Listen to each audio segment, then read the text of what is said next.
नमस्कार दोस्तों, स्वागत है आपका देवभूमि करियर पॉइंट पर। आशा करता हूँ आप सभी लोग स्वस्थ होंगे, काफ़ी अच्छी आपकी स्टडी चल रही होगी। तो देखिए, उत्तराखंड रिवीजन महाकुंभ का आज भाग 6 है और इसमें हम देखेंगे आज कुमाऊं के एक महत्वपूर्ण वंश को, चंद वंश को शुरू करेंगे भैया। बहुत ही महत्वपूर्ण आपको की पॉइंट मिलेंगे रिवीजन के लिए। देखिए, ये केवल और केवल रिवीजन क्लासेज है, जैसा कि मैं आपको बता चुका हूँ, रिवीजन महाकुंभ है।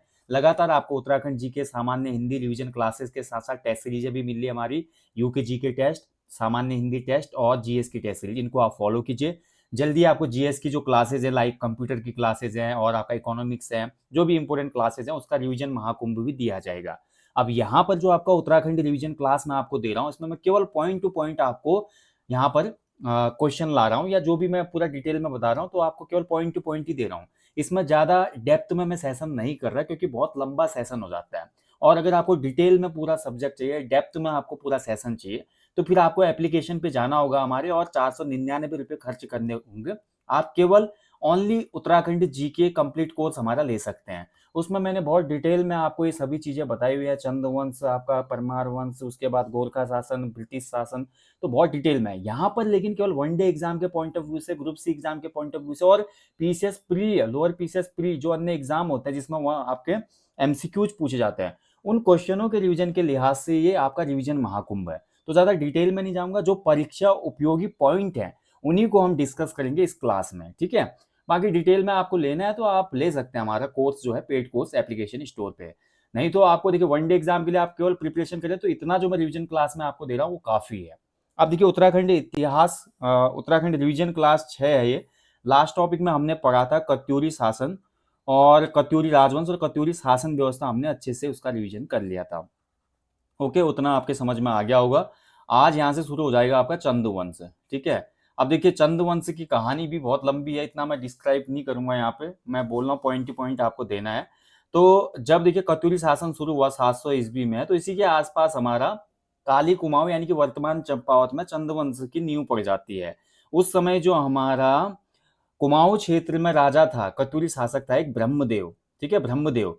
तो ब्रह्मदेव शासक ने सोमचंद को भैया आपका जमीन दे दी थी काली कुमाऊं क्षेत्र में, और उसी काली कुमाऊं क्षेत्र में सोमचंद ने राजबुंगा का किला बनाया और ब्रह्मदेव की लड़की से शादी की, और घर जमाई बन के दहेज में जमीन लेके अपना राजकाज स्थापित कर दिया, जो बाद में बहुत बड़ा एक साम्राज्य विस्तार होते होते कुमाऊं का चंदवंश बन जाएगा, और मध्यकाल आते आते तो ये बहुत बड़ा एक साम्राज्य बन जाएगा, ठीक है। तो ये एक ब्रीफ यहाँ पे कहानी थी आपकी चंदवंश शुरू होने की। ऐसे ही देखिए, कत्यूरी शासन व्यवस्था में मैंने आपको बताया, जब कत्यूरियों का राजधानी स्थानांतरित हो जाती है जोशीमठ से, उसके बाद बहु अराजकता का समय आता है। बहु अराजकता के समय में यहाँ पे खस भी आ जाते हैं, और इसके अलावा अलग अलग राज्य स्थापित हो जाते हैं, एक चक्रा राज्य स्थापित हो जाता है, बाहुबाण वंश स्थापित हो जाता है। तो उतना पढ़ने की आपको आवश्यकता नहीं है, क्वेश्चन बहुत कम बनते हैं उनसे। मेनली क्वेश्चन यहीं से बनते हैं आपके, देखिए, कुविंद वंश, कार्तिकेयपुर राजवंश, चंद वंश और आपका परमार वंश, गोरखा शासन, ब्रिटिश शासन, ठीक है। तो ये आपका जो शासन रहा उत्तराखंड की धरती पे, ये मेन टॉपिक है जहाँ से आपके क्वेश्चन बनेंगे। तो चलिए शुरुआत करते हैं। तो देखिए, चंदवंश के बारे में भी हमारे इतिहासकारों में मतभेद है भैया। कुछ इतिहासकार बोलते हैं कि सोमचंद चंदवंश का संस्थापक था, लेकिन कुछ इतिहासकार बोलते हैं भैया कि चंदवंश का संस्थापक हमारा थोर चंद था, ठीक है। अब देखिए, आयोग तो जो है भैया सोमचंद ही माना है अभी तक जितने भी एग्जाम हुए हैं। तो कुमाऊं के चंदवंश की स्थापना को हम मानेंगे 700 ईस्वी में। 700 ईस्वी से 1790 लास्ट शासक हुआ महेंद्र चंद, ठीक है। तो बाहुबली महेंद्र चंद थे, लेकिन गोरखाओं के सामने ये नहीं टिक पाए। तो महेंद्र चंद को यहाँ पे गोरखा शासक पराजित करते हैं, और कुमाऊं में 1790 में क्या होता है, गोरखा राज स्थापित हो जाता है। उसके बाद ये गढ़वाल की तरफ भी जाएंगे गोरखा वो रिवीजन क्लास में आप आगे देख लेंगे, ठीक है। तो ये हो गया आपका। तो सबसे पहले जो एटकिंसन है, जो कि इतिहासकार है, एटकिंसन महोदय को अगर आप नहीं जानते तो इनकी बहुत सी किताबें हैं उत्तराखंड पे, इन्होंने बहुत सी किताबें लिखी हुई है, और बहुत ज़्यादा हिस्ट्री भी इन्होंने उत्तराखंड की लिखी हुई है। तो एटकिंसन बोलते हैं, और बद्रीदत्त पांडे जी जो बोलते हैं, बद्रीदत्त पांडे जी की भी एक किताब है कुमाऊं का इतिहास, कुमाऊं का इतिहास, ठीक है। ये बद्रीदत्त पांडे जी की रचना है, कुमाऊं केसरी भी कहा जाता है बद्रीदत्त पांडे जी को। तो ये बोलते हैं कि सोमचंद ही चंदवंश का संस्थापक था, जबकि हमारा जो फ्रेजर था और हैमिल्टन है, हर्षदेव जोशी जिनको कुमाऊं का चाणक्य भी कहा जाता है, और यशवंत सिंह कटोच, इनके अनुसार थोवर चंद चंदवंश का संस्थापक था। हालांकि ये मतभेद अभी तक है चला हुआ, लेकिन हम आयोग के हिसाब से देखते हैं तो आयोग सोमचंद को ही सही उत्तर मानता है। जब भी क्वेश्चन बनाए कि चंदवंश का संस्थापक कौन था, तो भैया ये आपका सोमचंद को ही माना जाता है। ठीक है, तो इतना क्लियर हो गया ना, सोमचंद ही चंदवंश का संस्थापक था। तो चलिए भैया चंदवंश की शुरुआत करेंगे, सोमचंद महोदय पे जाएंगे। सोमचंद जी की मैं बात करूं भैया, कुमाऊं के चंदवंश के संस्थापक, चंदवंश के पहले राजा।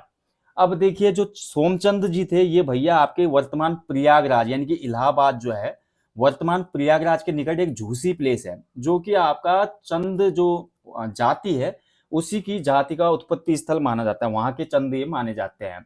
तो चंद की राजधानी प्रतिष्ठान है आपका झूसी क्षेत्र, जो कि प्रयागराज के समीप है।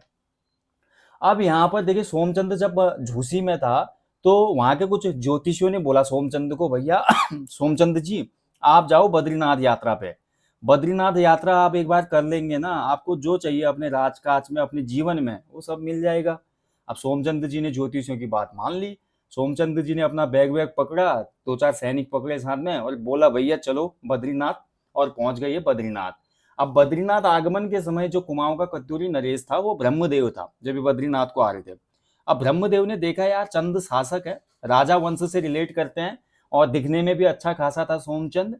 तो ब्रह्मदेव ने बोला भैया सोमचंद जी आप इस पवित्र प्रदेश में आए हैं, इस देवभूमि में आए हैं, क्यों ना आप यहीं पे शासन करें, मैं आपको कुछ जमीन दूंगा। और साथ ही उसने बोला जाता है कि अपनी पुत्री, उसकी पुत्री का नाम था रमा, जो कि वो बेहद खूबसूरत थी, तो रमा का विवाह भी उसने कर दिया आपका सोमचंद के साथ।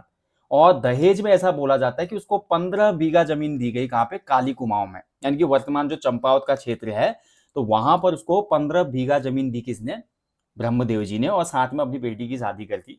अब बेटी से शादी हो गई, ब्रह्मदेव जी ससुर बन गए। ससुर और जमाई का नाता आपको पता ही है, दोनों मिल बैठ के साथ में करेंगे वाला सीन हो जाता है, बस हो गया। उसके बाद सब फैमिलियर मामला हो गया और सोमचंद ने दिमाग लगाया भैया अब हम साम्राज्य का विस्तार करते हैं धीरे धीरे, ऐसे बैठ के तो काम नहीं चलेगा। तो इस समय पे काली कुमाऊं में भाई खस भी थे, कुछ यहाँ पे नाग राजा भी थे, कुछ आपका कुछ और अन्य भी जातियां यहाँ पे आपका शासन कर रही थी।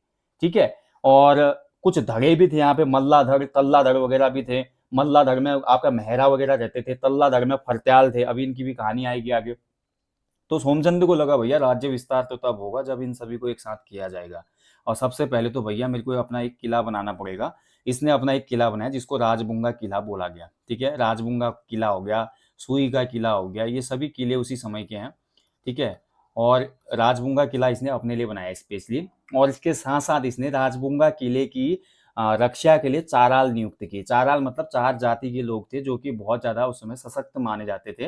ये थे भैया कार्की, बोहरा, तड़ागी और चौधरी। ठीक है, ध्यान रखेंगे, कार्की, बोहरा, तड़ागी और चौधरी। यहाँ से क्वेश्चन एग्जाम में बनता है कि इनमें से जो चाराल नियुक्त किए थे सोमचंद ने, उनमें से कौन सा एक नहीं है, और ये सभी मूलतः नेपाली थे।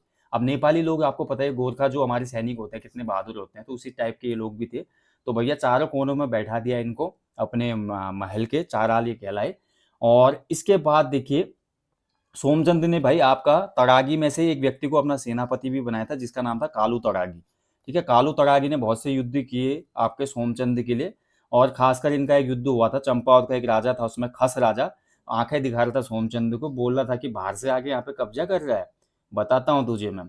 तो सोमचंद को गुस्सा आया, बोला कालू और जा उसको नौत के आ। तो कालू तड़ागी गया सेना के साथ और खस राजा को इस प्रकार से हराया कि खस राजा भाग गया वहां से, और वो स्थान भी जो है राजा के हाथ में आ गया। ठीक है, अब इसके बाद सोमचंद भाई जो था उसने देखा कि यार थोड़ा बहुत हमको अब रेवेन्यू कलेक्ट करने के लिए भी कुछ व्यवस्था बनानी पड़ेगी। तो उसने बोला गांव के जो बूढ़े लोग हैं भैया, बूढ़े लोगों, हर गांव में एक बूढ़े को सेलेक्ट करो, वो आपका रेवेन्यू इकट्ठा करा के लाएगा। वो टैक्स वैक्स जो हम करेंगे यहाँ पे सिस्टम, उसके हिसाब से वो आपका टैक्स कलेक्ट करके लाएगा।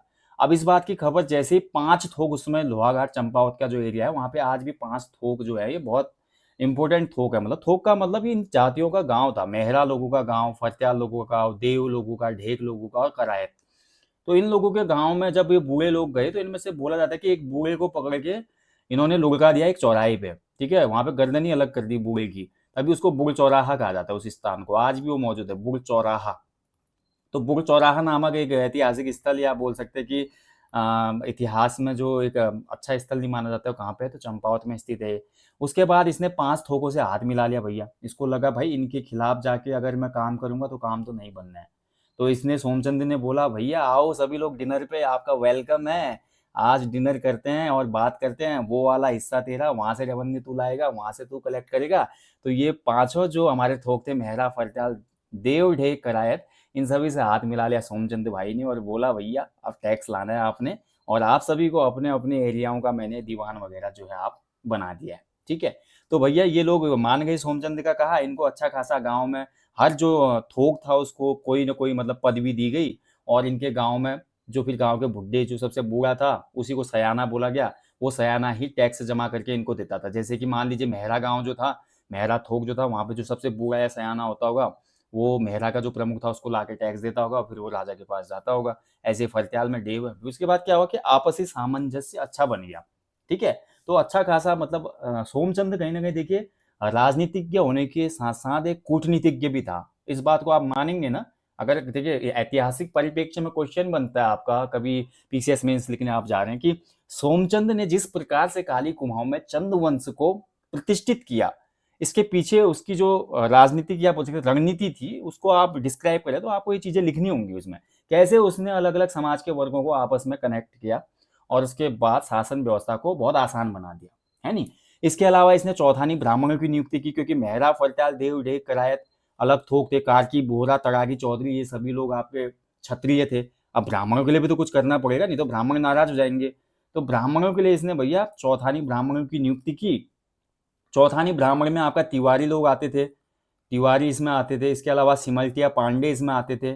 ठीक है, सिमल्टिया पांडे, इसमें बिष्ट भी आते थे, हालांकि बहुत बिष्ट क्षत्रिय होते, लेकिन वो बिष्ट नेपाल वाले जो होते थे वो पंडित होते थे, और देवलिया पांडे भी थे इसमें। ठीक है, तो ये हमारे चौथानी 4 प्रकार के ब्राह्मणों की नियुक्ति की थी आपकी किसने?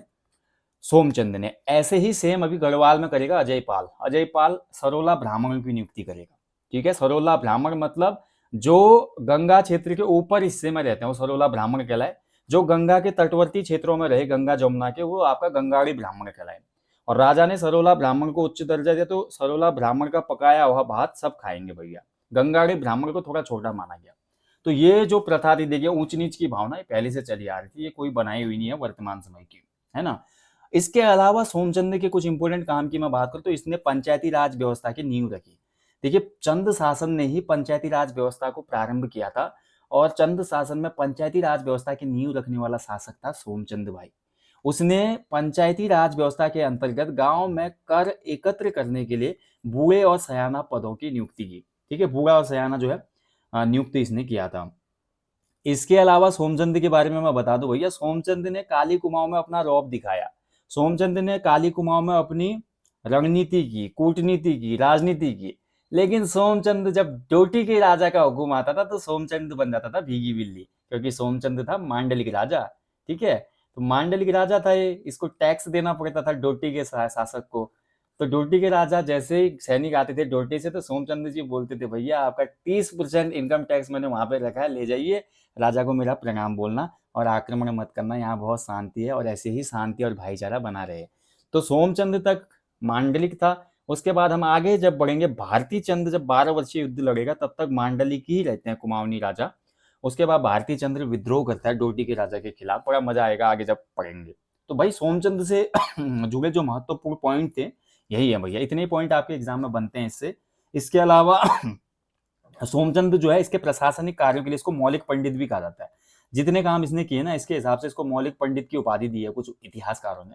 यानी कि एक बोल सकते कि बहुत अच्छे से इसने यहाँ पे क्या कहता है कि जो हमारा प्रशासनिक व्यवस्था थी उसको दुरुस्त किया था। ओके, इसके बाद देखिए अगला राजा आता है चंद वंश का। इसकी मृत्यु जब होती है, आत्मचंद आता है।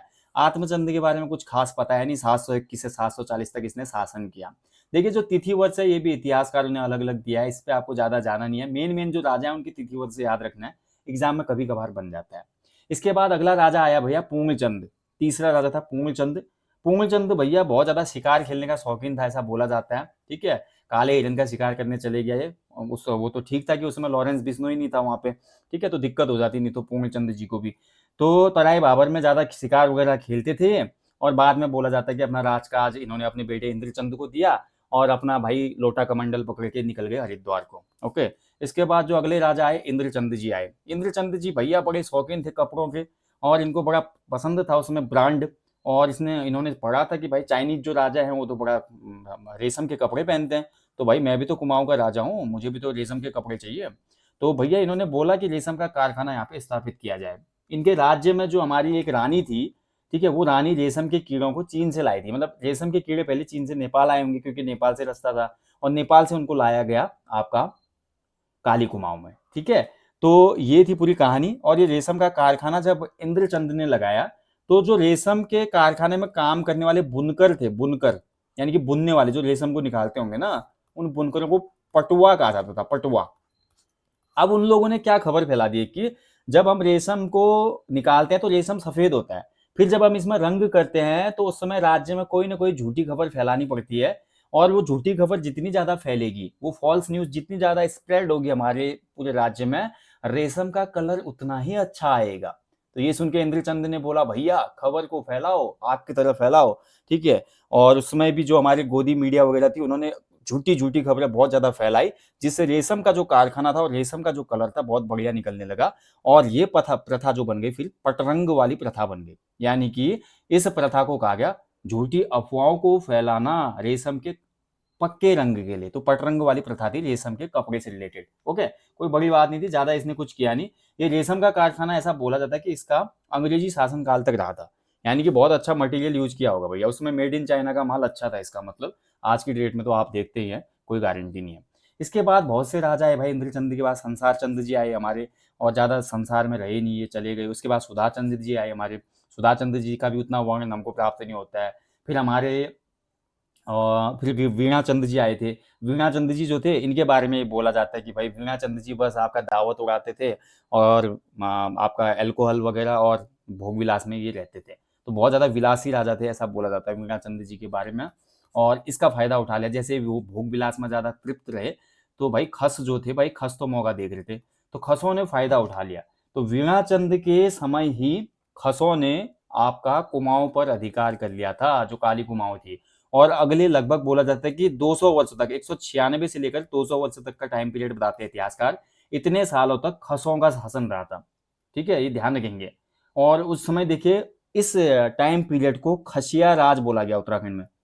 क्या बोला गया? खसिया राज, ठीक है। क्वेश्चन बन सकता है कभी कि किस चंद राजा के बाद उत्तराखंड में खसिया राज शुरू हुआ था, या दूसरा क्वेश्चन ये बनेगा कि किस चंद राजा ने उत्तराखंड की धरती से खसिया राज को समाप्त किया था। वो राजा अब आएगा आगे, जिसका नाम था वीरचंद। तो वीरचंद ने भैया खसों का एक राजा था, अंतिम राजा, जिसका नाम था सोपाल। सोपाल को बोला भैया बहुत राज कर लिया तूने, अब मेरे बाप दादाओं की जागीर थी ये, क्यों आ गया तू यहाँ पे? तूने मेरे बाप दादाओं की जागीर कब्जा करके इतनी पीढ़ियां अपनी चला दी, अब तुम बोरिया बिस्तर समेटो, निकलो यहाँ से। भयंकर युद्ध हुआ, सोपाल को हरा दिया, और वीरचंद ने पुनः चंद वंश का यहाँ पे फिर से इसने प्रतिस्थापना की। इसीलिए ऐसा भी बोला जाता है कि वीरचंद जो है पुनः संस्थापक भी कहलाता है हमारा चंद वंश का, ठीक है, पुनः संस्थापक, ध्यान रखेंगे। चंद वंश का पुनः संस्थापक वीरचंद को कहा जाता है, ध्यान रखेंगे। ओके। अब वीरचंद के टाइम पर ही हमको भाई क्राचल देव का कुमाऊं आक्रमण की जानकारी प्राप्त होती है। तो क्राचल देव ने वीरचंद के टाइम पर ही, क्राचल देव कहां से आया था? क्राचल देव आया था डोटी राज्य से, डोटी राज्य, ठीक है। सीरा जो राज्य था डीडी हाट, धारचूला जौलजीबी वाला एरिया, उसके भी जो पूर्व में राज्य था वो था डोटी राज्य, यानी कि वर्तमान नेपाल में ही है डोटी। तो डोटी के शासक ने यहाँ पे आक्रमण किया था वीरचंद के टाइम पीरियड पे। इसका हमको सबूत भी मिलता है भाई, क्राचल देव ने आक्रमण किया था। कहाँ से मिलता है? बालेश्वर मंदिर जो है हमारा चंपावत का, तो चंपावत के बालेश्वर मंदिर से हमको ये सबूत मिलता है कि इस राजा ने आक्रमण किया था। यहाँ से लेख मिलता है ना क्राचल देव का, तो ये इंपोर्टेंट है। इस लेख में 10 मांडलिक राजाओं का नाम दिया गया है, यानी कि यही राजा होंगे ये मांडलिक राजा जो चंद शासन वाले हैं, ठीक है। ये मांडलिक राजा थे क्योंकि टैक्स देते थे डोटी राज्य को, ओके। और इसके बाद देखिए भैया हमारा क्राचल देव का बालेश्वर अभिलेख मिलता है। और क्राचल देव के बाद ऐसा बोला जाता है कि एक और राजा आया था इसी बीच में, अनेक मल्ल नाम से। तो अनेक मल्ल नामक राजा ने भी हमारा यहाँ पे अटैक किया था, एंड 12वीं शताब्दी के आसपास, और ये गोपेश्वर के आसपास इसने अटैक किया था, ऐसा बोला जाता है, चमोली वाला जो एरिया है, ठीक है। तो ये है भैया हमारा वीरचंद के टाइम पीरियड की कहानी। इसके बाद अगला शासक आता है नानकी चंद। देखिए नानकी चंद महत्वपूर्ण है। नानकी चंद के बारे में जानकारी हमको बहुत बढ़िया जगह से मिलती है, जो है गोपेश्वर का त्रिशूल लेख। गोपेश्वर के त्रिशूल लेख में नानकी चंद की जानकारी मिलती है भाई। ठीक है। और नानकी चंद के टाइम पीरियड पे ही 1191 में अशोक चल्ल ने आक्रमण किया था। और आपको पता ही है भैया, अशोक चल्ल का जो हमको आक्रमण की पुष्टि मिलती है वो हमको कहाँ से मिलती है? गोपेश्वर त्रिशूल लेख में अशोक चल्ल का भी नाम है ना? तो नानकी चंद के टाइम पीरियड पे ये घटना हुई थी, ये आपको याद रखना है। ठीक है। आपका क्राचल देव जो था आपका भीलचंद के टाइम पीरियड पे, और आपका जो अशोक चल्ल था वो नानकी चंद के टाइम पीरियड पे यहाँ पे अटैक किया, जिनका उल्लेख हमको एक का मिलता है गोपेश्वर त्रिशूल लेख से। प्राचल्य देव का हमको सबूत मिलता है कहाँ से? चंपावत के बालेश्वर मंदिर के अभिलेख से, जिसमें 10 मांडलिक राजाओं का नाम है। इसके बाद आ जाते हैं भैया हमारे थोवर चंद जी। अब थोवर चंद जी अभी मैं आपको बता चुका हूँ, फ्रेजर हो गए, हैमिल्टन हो गए, हर्षदेव जोशी हो गए, और इसके अलावा यशवंत सिंह कटोच जी हो गए। ये सभी लोग हमारे थोहर चंद को ही चंद वंश का वास्तविक संस्थापक मानते हैं, जो कि 1261 में राजा बना। ठीक है। बट कहा नहीं जा सकता, क्योंकि 23वां राजा था ये, 23वां राजा था ये चंद्रवंश का। हालांकि इसको चंद्रवंश का वास्तविक संस्थापक बोला गया है बहुत सी पुस्तकों में। ठीक है। लेकिन अगर क्वेश्चन आपका वास्तविक ना होकर केवल इतना आता है कि चंद्रवंश का संस्थापक कौन था, तो सोमचंद के साथ ही आपको जाना है, ज्यादा आपको ध्यान नहीं देना इन बातों पे। ठीक है। नहीं तो उत्तराखंड की हिस्ट्री ना आपकी खिचड़ी बना देगी दिमाग में, इतनी ज्यादा इसमें कॉन्ट्रोवर्सी है। ओके। तो थोरचंद राजा बना। थोरचंद जो है भाई, इसका एक हमको ताम्रपत्र मिलता है, गढ़सारी ताम्रपत्र, बहुत महत्वपूर्ण है। ये आपका लोहाघाट से मिलता है। ठीक है। लोहाघाट के गढ़सारी से हमारा एक ताम्रपत्र मिलता है थोरचंद का। और इसके अलावा चंद राजवंश की हमारी जो सीरा में भी एक लेख है, सीरा लेख में भी हमारा कहीं ना कहीं चंद वंश के राजा थोरचंद का उल्लेख हुआ है। ठीक है। थोरचंद का भी उल्लेख है उसमें, अभयचंद का भी उल्लेख है। उसमें लिखा गया है थावर अभयचंद। ठीक है। थावर अभयचंद, यानी कि कहने की कोशिश यह की गई है उसमें कि पहले थावर फिर अभयचंद। ओके। जो अब अगला राजा आएगा, तो थोरचंद के बाद हमारा जो अगला राजा आता है वो अब त्रिलोक चंद है। त्रिलोक चंद का जो टाइम पीरियड रहा 1296 से 1303 के बीच में रहा। और त्रिलोक चंद जो था भैया, इसने ज्यादा कुछ काम तो किया नहीं, लेकिन छकाता परगना, छकाता जो परगना था भाई, ये आपका भीमताल के आसपास का परगना था। इसको छकाता का मतलब होता है 60 लेक्स थी यहाँ पे। ठीक है। 60 लेक्स होता है छकाता का मतलब, यानी कि इस क्षेत्र में एक जमाने में 60 झीलें रही होंगी, इसलिए इस क्षेत्र को छकाता परगना कहा जाता था। इसके अलावा त्रिलोक चंद ने भीमताल में एक किला बनाया था। क्वेश्चन बन सकता है कि चंद राजा ने भीमताल में एक फोर्ट बनाया था, तो ये हमारा कौन था? त्रिलोक चंद जी थे। ठीक है। और इन्होंने थोड़ा साम्राज्य विस्तार की कोशिश की। इसके बाद आते हैं हमारे भाई चंद्रवंश के राजा अभयचंद जी। अभयचंद बहुत ज्यादा महत्वपूर्ण है, क्योंकि अभयचंद जो थे भैया, ये चंद्रवंश के 28वें शासक थे। देखिए अभी थोड़ा यहाँ पे टाइम पीरियड में फिर आपका गैप आ गया है। त्रिलोक चंद का देखिए टाइम पीरियड है 1296 से 1303, फिर 1344 से हमारा चल रहा है ना, चीजें खराब हो रही है ना। तो 23वां शासक हमारा थोरचंद था, उसके बाद त्रिलोक चंद अगर 24वां था, तो फिर 25, 26, 27 वाले शासक कहाँ गए? तो वही मैं बोल रहा हूँ, उत्तराखंड के इतिहास में बहुत कुछ मिसिंग है। ठीक है। तो ये हमको कम उल्लेख मिलता है, कई बार हमको उल्लेख मिल नहीं पाता इन राजाओं का। तो ये आपको ज्यादा इसमें डाउट करने की आवश्यकता है नहीं, सीधे आपको पॉइंट टू पॉइंट याद रखना है। अभयचंद 28वां राजा हुआ, 1344 से लेकर 1374 का शासन था। और अभयचंद भाई हमारे पहले शासक है जिनका पहला और सबसे पुराना अभिलेख प्राप्त होता है। क्वेश्चन बनेगा, चंद्रवंश का शासक कौन था, पहला शासक जिसका अभिलेख प्राप्त होता है? तो चंद्रवंश का सबसे पुरातन और पहला अभिलेख प्राप्त होता है अभयचंद जी का। बहुत ही इंपॉर्टेंट है। यह अभिलेख किस भाषा में है? क्वेश्चन बन सकता है। तो ये कुमाऊनी भाषा में है। ठीक है। किस भाषा में? कुमाऊनी भाषा में है ये। ओके। और ऐसा बोला जाता है कि अभयचंद जो था भाई, अभयचंद का कोई भी पुत्र नहीं था। अभयचंद्र का कोई भी पुत्र नहीं था। और इनका जो सबसे करीबी व्यक्ति था वो ज्ञानचंद नाम का बालक था, कोई ज्ञानचंद नाम का बालक था। ठीक है। यानी कि इनका कोई सगा संबंधी रहा होगा ज्ञानचंद, और ज्ञानचंद ने ही बोला जाता है कि जब अभयचंद की मृत्यु हुई, तो अभयचंद का जो क्रियाकांड था और क्रियाकर्म जो था, और साथ ही उसके अलावा जो श्राद्ध था, वो आपका ज्ञानचंद ने किया था। तो इसीलिए ज्ञानचंद को भैया आपका, ज्ञानचंद जो था, इसीलिए ज्ञानचंद को वही आपका आगे फिर हमारा राजकाज मिलेगा, ऐसा बोला गया है। और बहुत सी जगह ये भी बोला गया है कि अभयचंद ने आपका पुत्र प्राप्ति की खुशी में मानेसर मंदिर चंपावत में एक भित्ति अभिलेख भी बनाया था। अब ये पुत्र कौन था, इसमें भी थोड़ा इतिहासकारों में मतभेद है। ठीक है। मानेसर मंदिर जो है ना, मानेसर मेला भी लगता है जिसमें, तो मानेसर मंदिर चंपावत में इसने भित्ति अभिलेख, भित्ति का मतलब होता है कि जो मंदिर की दीवार होगी, उस दीवार में कुछ न कुछ लिखाया हुआ इसने। अपने पुत्र की प्राप्ति की खुशी में। कब? 1360 का उसमें सन है, 1360 ईस्वी। और कुछ इतिहासकार बोलते हैं ऐसा कुछ नहीं था। अब ये ज़्यादा इसमें डिस्कस करने वाली बात है नहीं। अभय चंद से जुड़े महत्वपूर्ण फैक्ट ये है कि ये हमारा आपका चंद्रवंश का 28वां शासक था। इसका जो ये चंद्रवंश का पहला शासक था जिसका सबसे पुराना और पहला अभिलेख मिलता है। और ये अभिलेख कितने सन का है ये भी देख लो, 1371 का है। ठीक है, इसका अभिलेख जो है 1371 ईस्वी का है और ये अभिलेख कुमाऊनी भाषा में है। ओके, इतना आपको याद रखना है। और इसके अलावा एक और इम्पोर्टेंट पॉइंट है अभयचंद। अभयचंद जो था, देखिए जब ये सन चल रहा है 1344 और 1374, उस समय आप ध्यान दीजिए भारत में क्या चल रहा होगा। भारत में चल रहा था तुगलक वंश। तुगलक वंश यानी कि अब इस सन में हम देखते हैं तुगलक वंश में, तो उसमें कौन राज कर रहा था? एमबीटी, मोहम्मद बिन तुगलक। ठीक है, तो मोहम्मद बिन तुगलक का समकालीन भी था अभयचंद, इस चीज का ध्यान रखिएगा। ओके दोस्तों, तो ये था भैया हमारा चंद्रवंश का एक संक्षिप्त रिवीजन कराया मैंने पार्ट 1 में। बहुत ज्यादा लंबा वीडियो हो जाता है, फिर देखने में मजा नहीं आता है। और जो अगला वीडियो आएगा उसमें फिर फैक्टों के साथ थोड़ा और अमेजिंग तरीके से प्रेजेंट करूंगा, जिससे बोरिंग ना हो लेक्चर आपका रिवीजन वाला। तो अगले चैप्टर में हम गरुड़ ज्ञानचंद्र से आगे के राजाओं को देखेंगे।